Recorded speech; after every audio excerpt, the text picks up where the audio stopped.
irmãos, o grande problema, a meu ver, da igreja cristã no mundo, qualquer lugar, Brasil, qualquer outro país, sempre está relacionado ao mau entendimento desta palavra, graça. A má compreensão deste tema é o que conduz, via de regra, a quase todos os desvios do verdadeiro evangelho. Por isso foi tão importante para a igreja lá do século XVI, para a igreja dos reformadores, pregar a respeito da graça de Deus. Porque eles entendiam corretamente que a compreensão do que é a graça de Deus promove na igreja purificação, compromisso, fidelidade, transformação. Mas a má compreensão produz todo tipo de erros, vícios e de destruição da verdadeira mensagem do Evangelho. Por isso é preciso compreender bem o que é a graça de Deus. Qualquer igreja cristã vai usar essa palavra o tempo todo. Graça, graça, graça. Mas muitas vezes sem a correta compreensão do que ela significa. E há dois erros comuns em relação à graça de Deus. São extremos, pontos extremados. Mas eles nos ajudam a compreender que há, claro, pontos intermediários aqui entre eles. E que não é difícil qualquer cristão em algum momento tender para lá ou tender para cá. O primeiro equívoco em relação à graça de Deus é aquilo que nós chamamos de legalismo. O legalismo, basicamente, é uma noção de que o indivíduo precisa cumprir por ele mesmo os requisitos, as estipulações, as coisas que são exigidas por Deus. De certa maneira, o sujeito legalista é alguém que tem grande convicção de que ele é pecador. Mas ele tenta, de alguma maneira, superar essa convicção, isso que grita dentro dele, com toda aquela parafernália religiosa de rituais e de observâncias e de costumes e de tradições e de mandamentos humanos. No fundo, o sujeito legalista é aquela pessoa que tem um grande medo de Deus. Deus para ele é uma espécie de um tirano cósmico. É alguém que está o tempo todo lá do céu, com um binóculo, procurando as menores falhas das pessoas para poder acusá-las, condená-las. Eu estou exagerando nessa descrição. Mas, é mais ou menos essa ideia. Há um medo exagerado de Deus. Então, as pessoas tentam obedecê-lo, pensando basicamente em não serem castigadas. E não ser castigada envolve não perder também aquelas coisas que elas desejam ter. Não perder as bênçãos de Deus, não perder o céu, se bem que hoje em dia céu fala-se muito pouco, né? Nas igrejas de uma forma geral, as pessoas são mais preocupadas mesmo com as bênçãos materiais.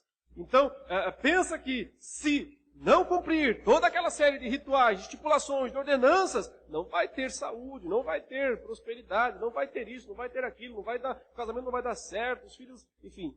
Então, vive-se num constante temor de perder, de ser disciplinado por Deus. Essa é uma postura legalista. E o legalista, ele tem mais um sentimento, que é basicamente o seguinte.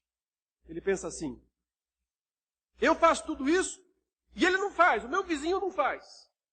Então ele não suporta isso.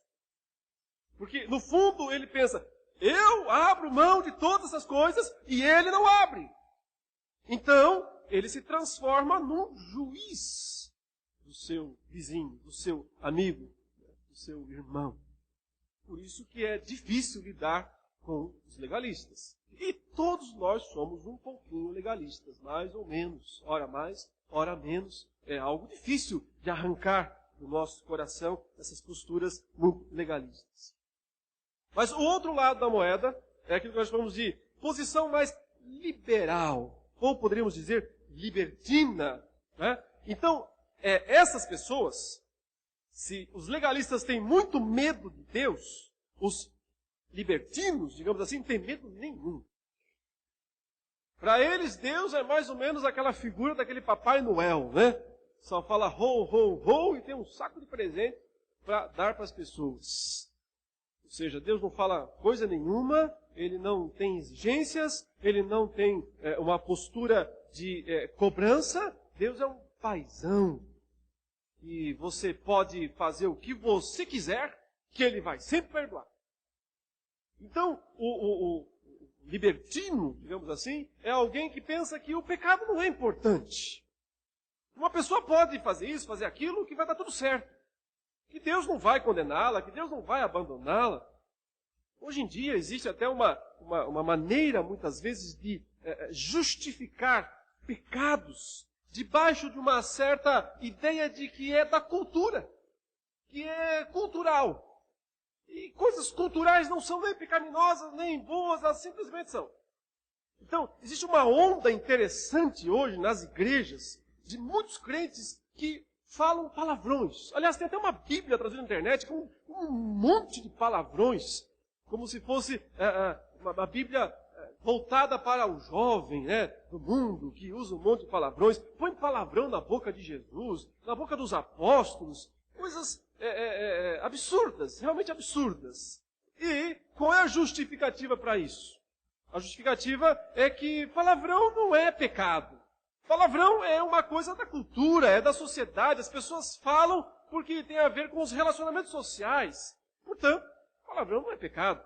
É uma justificativa para não só falar, utilizar, como para fazer uma própria tradução de uma Bíblia utilizando. Veja aonde vai, aonde se chega com certos argumentos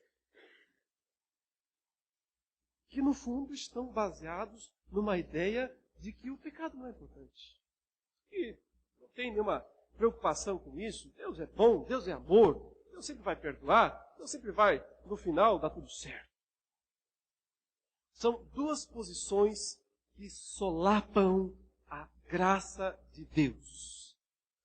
A primeira, porque meio que a ignora, pensando que o nosso relacionamento com Deus depende do nosso esforço, depende do nosso mérito.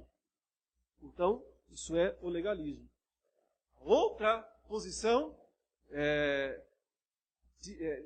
destrói a graça de Deus, mas super enfatizando a graça, exagerando a graça, como se, porque Deus é gracioso, ele não fosse justo. Porque Deus é gracioso, ele não tem mais qualquer padrão legal que ele exige. Por isso, a má compreensão da graça de Deus conduz às posições piores que podem existir dentro das igrejas. Capítulo 11, versículos 16 até o